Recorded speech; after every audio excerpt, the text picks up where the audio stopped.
The quantum sensors aboard the UES Horizon hummed quietly as the research vessel drifted through the unexplored reaches of the Carina Nebula. Dr. Sarah Chen stood at the observation deck, her dark eyes reflecting the swirling cosmic gases that painted the void in brilliant shades of purple and blue. 20 years of deep space exploration had trained her to trust her instincts, and something about this sector felt different. Dr. Chen, the ship's AI, spoke with its characteristic calm. I'm detecting unusual energy signatures approximately 3 light minutes from our position. The patterns don't match any known phenomena in our database. Sarah straightened her back, brushing a strand of silver-streaked hair from her face. Show me the readings, Araya. A holographic display materialized before her, showing complex waveforms that pulsed with an almost organic rhythm. As she studied the data, Captain Marcus Rodriguez joined her on the deck, his weathered face bearing the subtle tension of a veteran spacer who'd seen too many surprises in the void. Those signatures, he said, pointing to a particular pattern. They're too regular to be natural. Agreed. Sarah nodded, her heart racing with the possibility of what they might have stumbled upon. ARIA to begin full spectrum analysis and prepare the first contact protocols. The Horizon had been designed for precisely this moment. Humanity's first dedicated deep space research vessel, equipped with the most advanced scanning and communication systems Earth could produce. Its mission was to seek out other civilizations, to bridge the gap between species, and to expand humanity's understanding of the cosmos. What they didn't expect was for first contact to find them instead. The energy signatures suddenly intensified, and space itself seemed to fold inward about 500,000 kilometers ahead of them. A massive vessel emerged from what appeared to be a localized warping of spacetime, its hull gleaming with an iridescent material that seemed to drink in the nebula's light. Multiple additional signatures detected, Araya announced. We are being scanned. Before anyone could respond, a transmission cut through their communication system, translating itself through their quantum processors. The voice that emerged was synthesized but carried an unmistakable note of authority. Unknown vessel, you have entered territory claimed by the Vrax Dominion. State your purpose or be designated as hostile. Captain Rodriguez stepped forward, activating the ship's diplomatic protocols.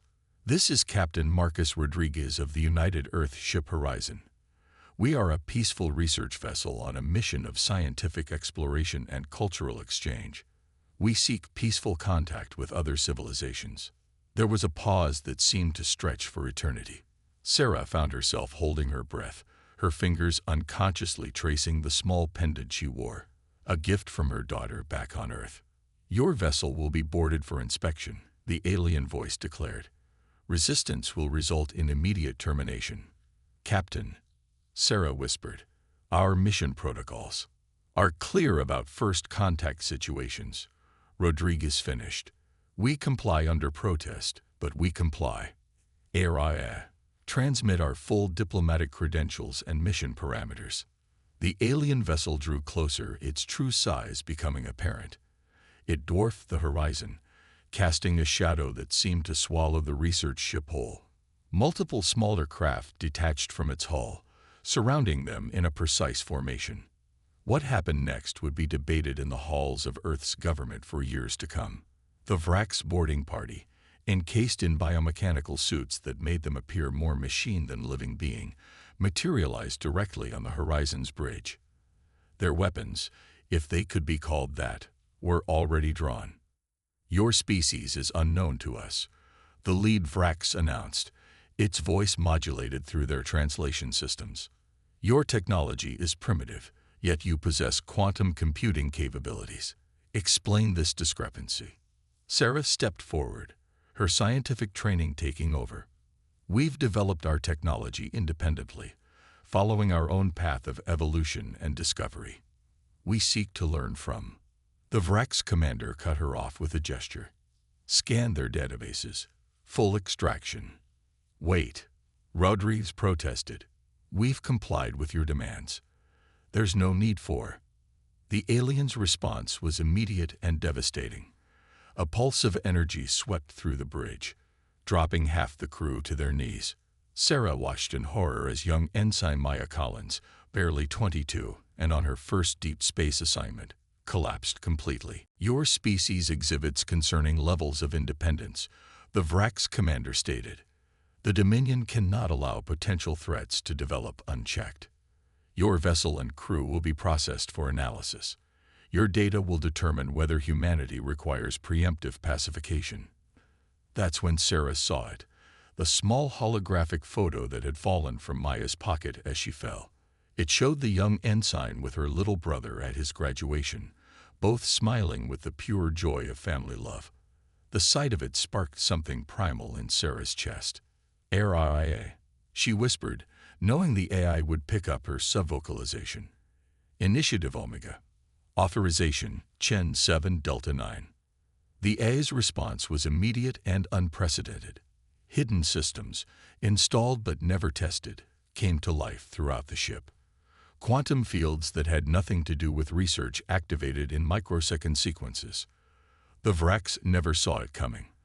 Their energy weapons discharged, but the shots dissipated harmlessly against shields that shouldn't have existed on a research vessel. The entire boarding party found themselves frozen in stasis fields that operated on principles their advanced science couldn't comprehend. "What is this?" the Vrax commander demanded, its mechanical voice showing emotion for the first time. "Fear." Sarah stood straight, her voice steady despite the rage and sorrow warning in her heart. "You thought we were primitive because we chose to come in peace. You assumed our research vessel was defenseless because we wanted first contact to be about discovery, not dominance. That was your first mistake." She walked over to Maya's still form, checking her pulse. Dead. The young woman who had dreamed of meeting alien life, who had written her thesis on the potential for universal peace, had been murdered for nothing more than the crime of human independence. "Your second mistake," Sarah continued, "was assuming that humanity's peaceful overtures meant we were incapable of defending ourselves. RIA. Transmit everything. Full spectrum, all channels, quantum encrypted to Earth Command." The AI's response was cold, almost angry. "Transmission complete. Earth Command acknowledges. The Nemesis protocol has been authorized." Sarah looked at the Vrax commander, tears streaming down her face. Not from fear, but from mourning what could have been. "Your final mistake was killing our children. Humanity has spent centuries preparing for first contact, hoping for peace, but ready for war. You chose war." As if in response to her words, space itself seemed to shudder. Across the galaxy, on every world where humans dwelt, ancient systems began to wake. In the depths of Earth's oceans, in the heart of Mars' red deserts, in the ice caves of Europa, humanity's real military might stirred to life. The Vrax Dominion had just started a war they weren't prepared to fight, against an enemy they had fatally underestimated. They hadn't just killed Maya Collins, they had killed humanity's dream of a peaceful first contact. And humanity's response would reshape the galaxy. Deep beneath the Pacific Ocean, in a facility that officially didn't exist, Admiral James Chen paced the length of the Global Defense Command Center. The quantum-encrypted transmission from the horizon, from his wife, played on repeat in his mind. Their worst fears had been realized. Humanity's first contact had turned hostile, and they had lost one of their own. The massive holographic display dominating the center of the room showed a real-time map of human space. Red markers indicated the position of every known Vrax vessel, their numbers growing as more emerged from their dimensional gates. They were preparing for war, confident in their technological superiority. "Project Nemesis status," James demanded, his voice steady despite the storm raging in his heart. Dr. Lakshmi Patel, head of the Ancient Technologies Division, stepped forward. Her dark hands danced across the quantum interface, bringing up schematics that had been hidden from public view for over a century. "All systems are responding, Admiral. The network is alive." The network, humanity's greatest secret and their ultimate insurance policy. While the public saw humanity as a relatively young spacefaring civilization, the truth was far more complex. In the late 21st century, archaeological discoveries on Mars had changed everything. Beneath the red planet's surface, they had found evidence of an ancient human civilization, one that had reached the stars long before recorded history. "Begin the initialization sequence," James ordered. Authorization, Chen Alpha Prime. Across the solar system, hidden installations hummed to life. On Mars, massive doors opened in the side of Olympus Mons, revealing hangars that had waited millennia to be used again. In the clouds of Venus, dormant defense platforms awakened, their quantum cores synchronizing with the network. Beneath Europa's ice, automated factories began producing weapons that operated on principles modern science was only beginning to understand. "Sir," a young lieutenant called out, "we're detecting multiple Vrax battle groups entering the Kuiper Belt. Their energy signatures suggest they're preparing for a full-scale invasion." James nodded grimly. "They think we're defenseless. Dr. Patel, show me Project Nemesis." The holographic display shifted, zooming in on a location deep within Earth's moon. There, in a cavern large enough to house a small city, sat humanity's ultimate weapon, a vessel that combined modern innovation with ancient knowledge. "The Nemesis is unlike anything in our modern fleet," Lakshmi explained, her voice filled with barely contained awe. "Its hull is composed of smart matter that can adapt to any form of attack. Its quantum drive system doesn't just bend space, it rewrites local physics. But its true power lies in the AI core." "Explain," James prompted, though he already knew the answer. He needed everyone in the room to understand what they were about to unleash. "When we discovered the ancient ruins, we also found their AIs, or rather, their I, a single consciousness that had distributed itself across multiple systems, waiting for humanity to reach the stars again. We didn't just rebuild their technology, we awakened their guardian." The main screen showed the Nemesis powering up, its hull shifting like liquid metal as systems that had lain dormant for thousands of years came online. It was beautiful and terrible, a reminder of both humanity's potential and its capacity for warfare. "What about the civilian population?" someone asked. "The public has no idea we possess this level of technology." James turned to face his staff, his expression grave. "Initiative Dawn is already in effect. Every major population center has active quantum shields. Our orbital defenses are no longer concealed. It's time for humanity to remember who we really are." Across Earth, people watched in amazement as massive shield generators emerged from hidden installations. Cities were enveloped in shimmering barriers of energy. Military bases that had posed as research facilities revealed their true nature, launching squadrons of fighters that made current technology look primitive by comparison. In low Earth orbit, the civilian defense fleet underwent a metamorphosis. Ships that had appeared to be simple cargo vessels or patrol craft shed their disguises, revealing weapons systems and defensive capabilities that had been hidden in plain sight for decades. "Admiral," Lakshmi called out, her voice urgent, "the Nemesis is ready. It needs a command crew." James straightened his uniform. "I'll take command. Select the best officers from the defense fleet, and get me a quantum link to Sarah, to the horizon. It's time to show the Vrax what happens when you mistake preparation for weakness." The response from the horizon was immediate. Sarah's voice came through clear and determined. "The Vrax commander is still contained in our stasis field. They're watching their fleet approach, confident in their victory. They have no idea what's coming." "Keep them watching," James replied. They wanted to know how a primitive species developed quantum computing. Let's show them exactly what humanity is capable of. The Nemesis rose from its lunar berth, its hull absorbing and refracting light in ways that defied conventional physics. It was larger than any ship humanity had publicly acknowledged building, yet it moved with impossible grace. As it took position between Earth and the approaching Vrax fleet, its presence sent a clear message. Humanity had never been defenseless. They had simply chosen peace. "All stations report ready," Lakshmi announced. "The network is fully operational. Ancient defense systems are online and synchronized with modern forces." James took his position in the Nemesis's command center, surrounded by interfaces that blended prehistoric knowledge with cutting-edge innovation. "Send a message to the Vrax fleet, text only." On his command, a simple message was transmitted across space. "You killed our children. You threatened our worlds. You assumed our peaceful nature meant we were weak. That was your last mistake. Humanity doesn't want war, but we remember how to fight one. This is your only warning. Retreat or face extinction." The Vrax response was predictable.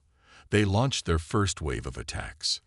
Energy weapons capable of destroying small moons lanced out toward Earth.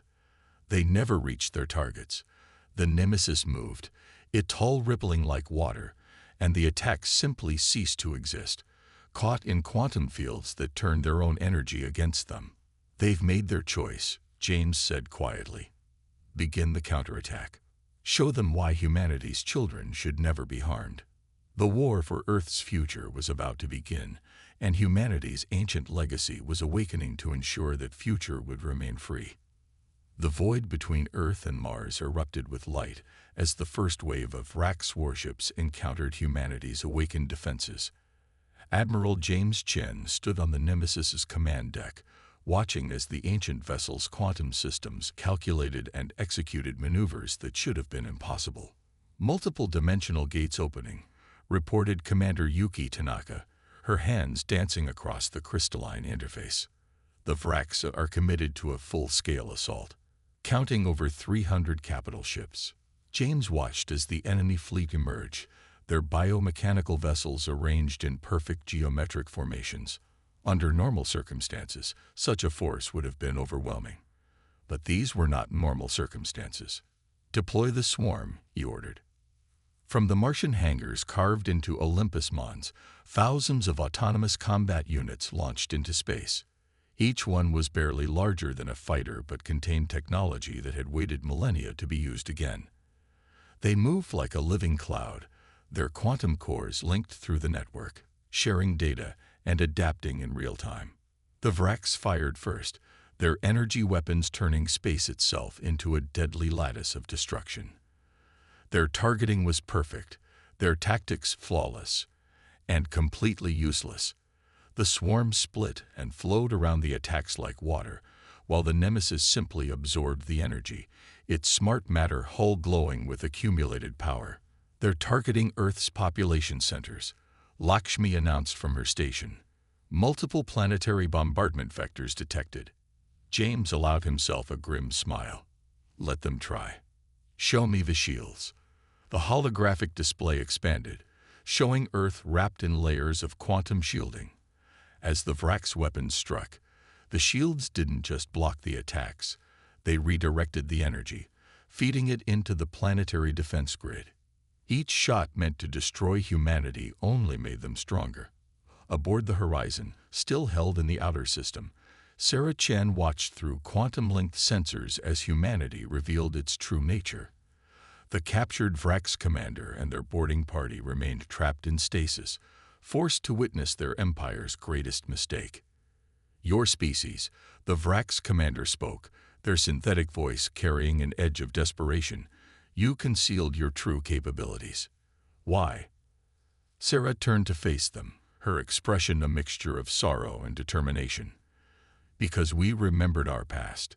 We remembered what war had cost us.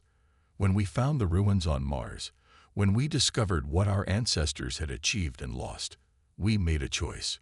We would advance openly in peace while keeping our weapons hidden, hoping they would never be needed." Back in the battle zone, the Nemesis made its move. The vessel's hull rippled, and suddenly it was everywhere at once, quantum duplicates appearing and disappearing faster than organic minds could process. Each copy was real, each one capable of devastating damage, all controlled by an AI that had evolved beyond human comprehension. "The network is fully synchronized," Lakshmi reported. "Ancient defense platforms are online from Venus to Jupiter." The swarm is engaging enemy formations. The battle that followed would be studied for centuries to come. The swarm units darted between Vrax ships, their quantum weapons bypassing advanced shields to strike directly at critical systems. Where the enemy adapted, the swarm evolved faster, each unit learning and sharing new strategies through the network. But it was the Nemesis that truly demonstrated the gap between perceived and actual human capabilities. Its hull had now absorbed enough energy from enemy attacks to power its primary weapon, a system that didn't just destroy its targets, but temporarily rewrote the laws of physics in localized areas of space. Target their command ships, James ordered. Selective enforcement protocols. Let's show them exactly what they're dealing with. The Nemesis fired. There was no beam of energy, no conventional explosion. Instead, regions of space around the targeted Vrax vessels simply changed. In some areas, strong nuclear forces ceased to function, causing matter to dissolve into its component particles. In others, gravity intensified 1,000,000-fold for microseconds, crushing ships into quantum-dense matter. "Sir," Yuki called out, "we're detecting massive energy buildups in the remaining Vrax fleet. They appear to be preparing their ultimate weapons." James nodded. As expected, Lakshmi, activate the Helios protocol. Throughout the solar system, ancient satellites that had masqueraded as natural objects revealed their true nature. A web of quantum entanglement spread between them, creating a field that made conventional physics optional within human-controlled space. The Vrax fleet launched their attack, planet-killing weapons that could crack worlds. The energy lanced out, crossing the void between the armies in seconds. And then, as it entered the quantum field, it simply stopped. Not blocked, not absorbed, but frozen in place like a sculpture of light. "Message from Earth Command," Yuki announced.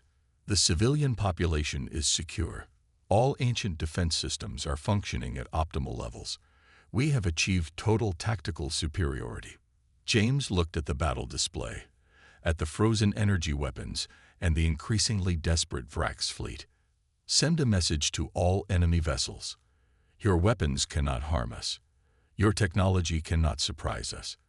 We offered you peace, and you chose war. Surrender now, or we will be forced to demonstrate our full capabilities." The response came in the form of more attacks, more desperate attempts to break through defenses that rewrote reality itself. The Vrax, for all their advanced technology, couldn't comprehend what they were facing, a humanity that had not just rediscovered its ancient power, but had spent centuries secretly preparing to use it. "Very well," James said quietly.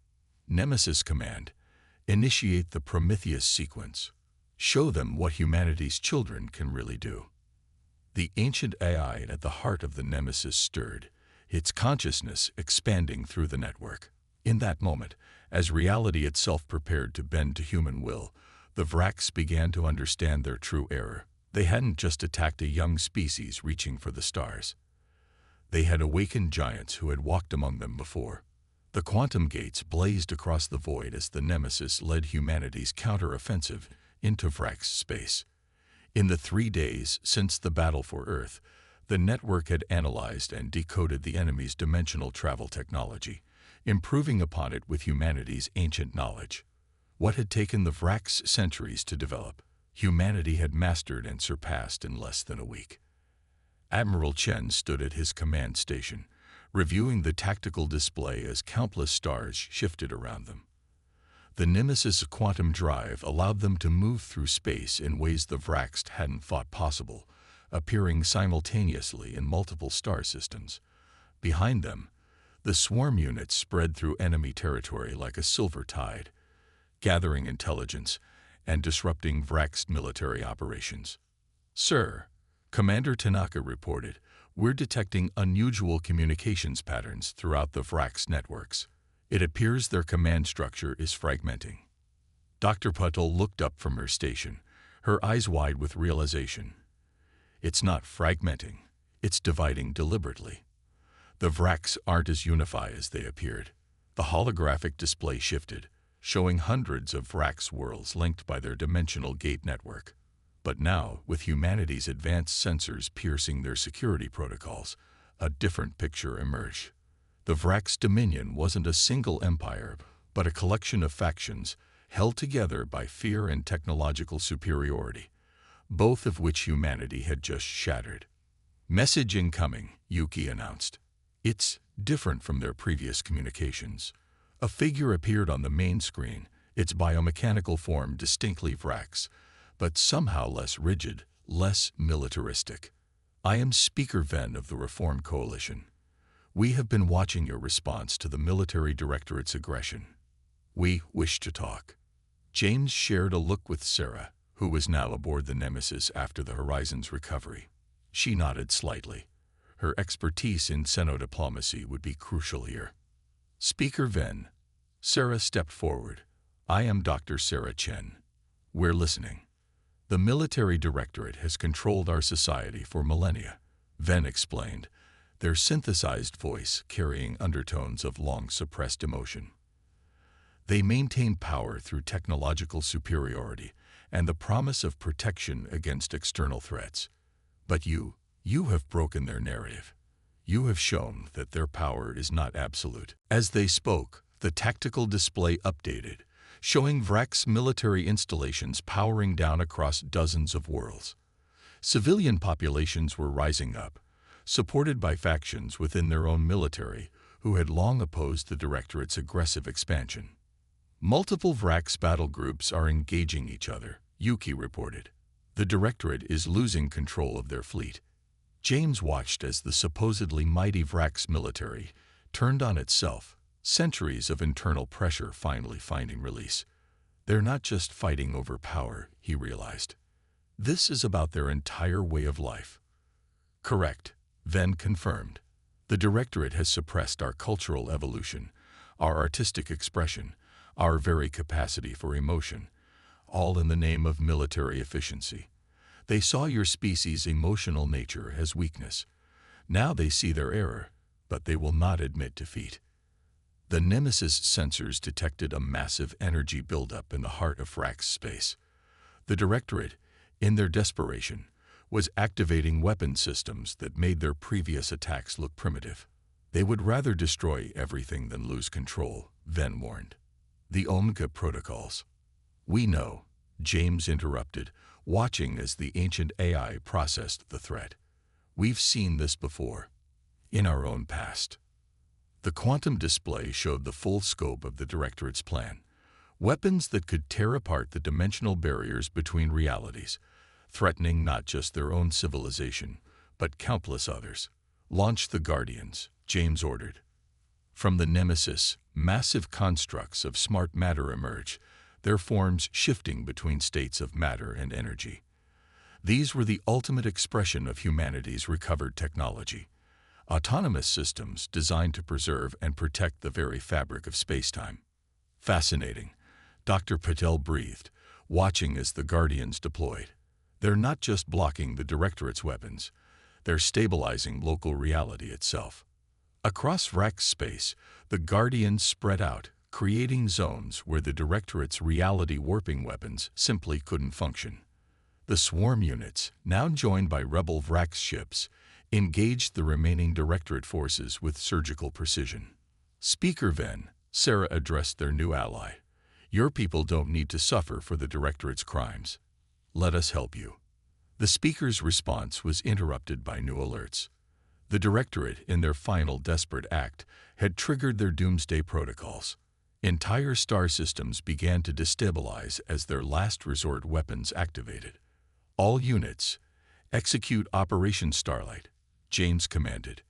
The Nemesis's hull rippled, and suddenly the massive vessel was channeling enough energy to rival a small star. The Guardians responded in kind, their quantum fields expanding to encompass the threatened systems. What followed was a display of power that redefined what was possible. The Nemesis, working in concert with the Guardians, didn't just stop the cascade of destruction, it reversed it. Stars stabilized, dimensional barriers reinforced themselves, and the very laws of physics seemed to bow to humanity's will. "How?" Ven asked, their synthetic voice trembling. How did you achieve such mastery? Sarah's response was gentle but firm. We remembered our past mistakes. When we found our ancestors' technology, we didn't just recreate it. We learned from it. We chose to hide our strength not out of fear, but out of hope that we could forge a better path.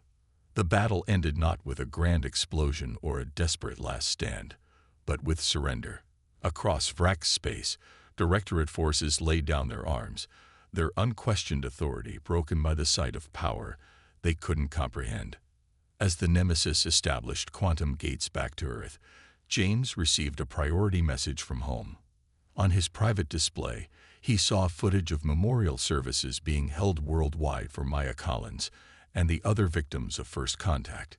Even in victory, humanity remembered why they fought. Prepare for Phase 5, he ordered quietly. It's time to reshape this part of the galaxy.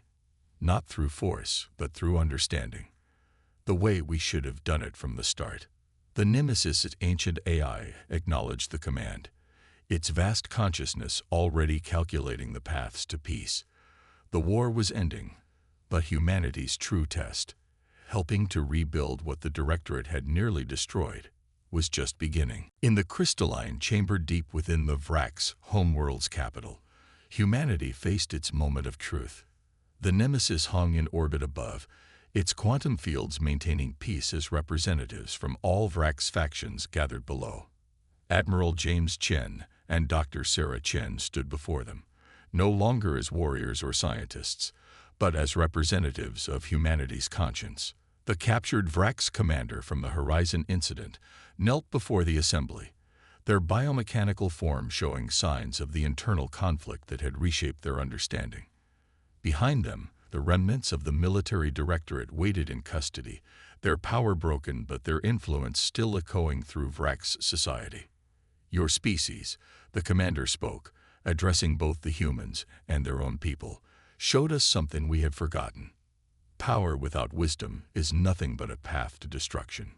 Sarah stepped forward, her hand unconsciously touching the pendant that matched the one found with Maya Collins's body. We didn't want this war. We didn't want to reveal our true capabilities this way. But you gave us no choice when you killed our children. The quantum interfaces throughout the chamber displayed images from the conflict, the Nemesis demonstrating power that defied conventional physics, the swarm units adapting and evolving, the Guardians preserving reality itself. But alongside these, they showed something else. Images of human children in schools learning about the stars, scientists working on peaceful discoveries, artists creating visions of a united galaxy. The military directorate taught us that emotion was weakness. Speaker Van addressed their people. That art, culture, individual expression, these were flaws to be corrected. They made us forget that civilization is more than just power. The humans remembered what we forgot. Dr. Patel's voice came through the quantum link from the Nemesis, where she monitored the network's vast array of sensors. We're detecting significant changes in Vrax neural patterns across all monitored systems. Their suppressed emotional centers are reactivating. James watched as the Vrax representatives began removing pieces of their biomechanical armor, a gesture that would have been unthinkable weeks ago. Beneath the technological shells, their true forms showed evidence of an ancient civilization that had once valued beauty and creativity as much as power. We offer you a choice, James announced, his voice carrying through the quantum translators. Humanity has the power to ensure you never threaten another species again. We could enforce peace through superior technology, just as your directorate did, but that would make us no better than those who killed Maya Collins. The chamber fell silent as James activated a personal holographic projector. Above them appeared an image of Earth as it had been centuries ago, ravaged by war and environmental destruction. Then it shifted to show humanity's recovery, their rediscovery of their ancient legacy, and their conscious choice to advance peacefully while maintaining the capability for self-defense. Instead, Sarah continued, we offer you partnership. The network our ancestors built wasn't just a weapon. It was a tool for preservation, for sharing knowledge and culture across the stars. Help us rebuild it, not as a means of control, but as a bridge between civilizations. Through the quantum link, they could feel the ancient eye's approval. The technology humanity had recovered wasn't meant to dominate. It was meant to connect, to preserve, to grow. The weapons had been a last resort, a safeguard against exactly the kind of aggression the Directorate had represented. The Vrak's commander rose, their mechanical components whirring as they made their choice. I was the first to spill human blood. Let me be the first to accept human wisdom. My life for the child I took. No, Sarah replied firmly. Maya Collins dreamed of meeting other civilizations, of learning from them and teaching them. Her death was a tragedy, but she would want her legacy to be peace, not more death. Across the galaxy, the network hummed with activity as ancient systems repurposed themselves. The Guardians, no longer needed to prevent reality-warping weapons, began establishing quantum links between worlds. The swarm units transformed, becoming builders and explorers rather than warriors. The Directorate will face justice, Speaker Venn declared, but not through revenge. They will live to see what their victims become. A civilization reborn through understanding rather than fear. The Nemesis itself was changing, its smart matter hull flowing into new configurations. The weapon systems that had demonstrated humanity's power now showed their true purpose. Tools for creation, for healing the scars their recent conflict had left on space-time itself. There will be those who say we should have destroyed you, James acknowledged. That we should use our power to ensure no one can ever threaten us again. But humanity remembers its past. We remember how empire becomes prison, how fear breeds only more fear. Dr. Patel's voice carried excitement as she reported new findings. The Vrak's quantum signatures are aligning with the network protocols. Their technology is adapting, evolving. They're remembering. The chamber's crystalline walls began to glow with patterns that hadn't been seen in millennia. Art forms the Directorate had suppressed, cultural memories they had tried to erase. The Vraks were remembering who they had been before fear and power became their only goals. This is humanity's true strength, Sarah declared. Not our weapons, not our technology, but our ability to learn from our mistakes and still hope for better. We offer you not submission, but renaissance. As if in response to her words, the quantum field surrounding the planet shifted. The Nemesis wasn't just maintaining peace, it was sharing knowledge, culture, art. The ancient AI was teaching both species how to use their power to create rather than destroy. Maya Collins's holographic photo appeared one final time above the assembly.